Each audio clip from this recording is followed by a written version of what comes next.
Haugen would fight his way to the top, winning the IBF lightweight title in 1986, the first of 3 belts he would hold. Known as a relentless fighter and a good boxer, Haugen's trilogy of bouts with Vinny Pazienza are still legendary today. He would fight the best in the world, usually in their own hometowns, and more often than not, come out on top. Although he seldom fought near his hometown, he truly was a Northwest champion. This is Greg Haugen's story, in his own words. Well, Greg, thanks for joining us here for your segment of In My Own Words. And congratulations on being inducted in the World Boxing Hall of Fame. A great honor for you. We'll talk about that later. But first, a 3-time world champ. What was, if you can pick one, can you pick the biggest moment of the boxing career for you? Probably have to say the first Camacho fight when they wrote me off. You know, he was 38-0, getting ready to fight Chavez, who was 88-0, and he was picking me as a tune-up fight, you know, and everybody pretty much wrote me off. And I'd sparred with Hector in 1980, I believe, in Alaska when he was a junior lightweight champion, and you know, I did real well against him, you know, and I studied him, and I knew that he only liked to fight a minute, minute and a half each round, so if I could go out there and force the issue, make him fight 3 minutes of every round, he was going to be winded a lot quicker, and that's what happened. You believed in your heart that you were more than just a tune-up, didn't you? Oh, I was never a tune-up. I mean, you know, according to some of the guys I was, but, you know, I never thought that way. I mean, I went into every fight knowing I was going to win it, or believing in my heart that I was going to win. I mean, if you don't believe that, you've lost part of the fight going in. So you won a lot in the professional career. Let's go back now to the beginning. A very long amateur career for you, over 300 fights. Where did that all start for you? How did you get involved in boxing and amateur boxing? My dad was tired of me coming home crying. I was a little kid, and I was getting beat up in the neighborhood. My dad was a Marine, and he had my head shaved every Saturday. And the guy that was starting a boxing club was a barber, and I asked my dad if I'd like to start, you know, if I'd like to fight. And went down and tried it, and I liked it.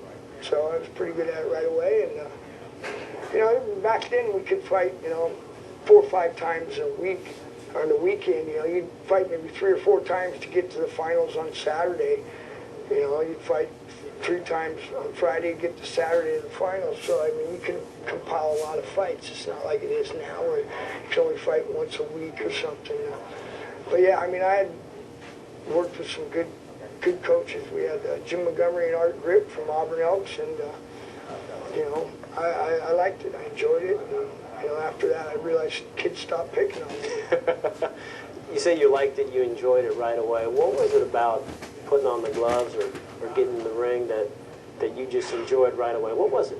Well, it's a one-on-one. I mean, it's matching your skill against theirs. It's like a good chess match. You know, you're trying to set him up for something that he thinks you're going to do.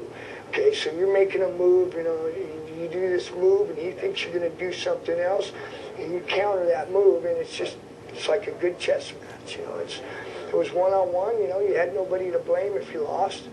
You know, it's not a team sport. So that's what I really liked about it. It was just more of, you know, it's me and him in there. I'm matching my skills against his, and I'm going to see who's a better man.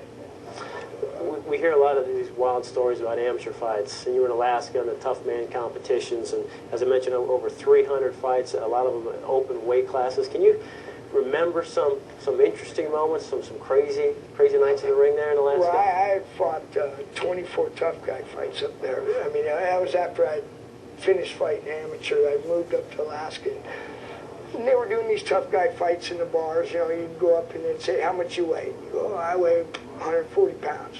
Okay, this other guy comes up and they'd say, "What do you weigh?" "Oh, I weigh about 170.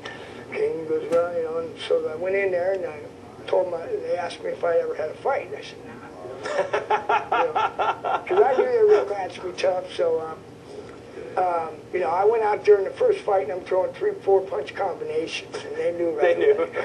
So, yeah, next week I went in. They matched me up against like the 3rd best guy in the state, and I went beat him, and by the time I was done, I fought 24 of them, and the heaviest guy I fought, I think, was like 230, 240 pounds. They called him the Yukon Crusher. And he was about my size, and, you know, they said he was going to punch holes in me. I looked like Swiss cheese, so I went out there and told him, I said, yeah, I think he is. You know? So I went out there and just did the old armadillo and laid on the ropes and let him tire himself out for about the first round, and then after that it was my turn. And he, you know, like he said, after the fight, he was in a no-lose, no-win situation, because if he beats me up, you know, it's a big guy beating up a little guy. And if he gets beat up by me, he looks bad. So, but, you know, I had gained a lot of experience up there in those fights, but mainly, you know, I was just fighting, which is what I like to do. And, you know, it didn't matter if it was organized or if it was in the bar. You know, I wanted to fight. When you're studying boxing and really getting into it, was there a boxer or two that you really kind of looked up to and enjoyed watching, a professional boxer, that your favorite boxer, somebody that... Muhammad, okay. the greatest. He's a heavyweight, know why? He just, you know, he's the only Style, guy. or what? Guy predicting what round he's going to knock somebody out in. You know how hard that is? It's almost impossible. You know, and for him to do it, fight after fight, not just one fight, but, you know, 8 or 10 fights in a row, predicting what round he's going to knock the guy out, and these are good fighters. To me, that just, you know, it's unheard of. I mean, you know, you don't, knockouts don't come. I mean, you have to set it up. I mean, if you're looking to knock a guy out in one punch, you're probably going to lose the fight because you're going to end up, you know, losing the decision because you didn't land that one fight or that one punch. But if you're out there and, you know, you're trying to set the guy up for, you know, something, then it's more likely to happen. And with him, you know, he was just so fast. He had the hand speed of a middleweight and, you know, the footwork of a lightweight and the punch of a heavyweight. So to me, it was just poetry in motion. I was a little leery. I mean, I wasn't sure I'd be able to go to 15 rounds, and at the time, he was the best champion of the 3. And so I knew that I'd beat somebody good.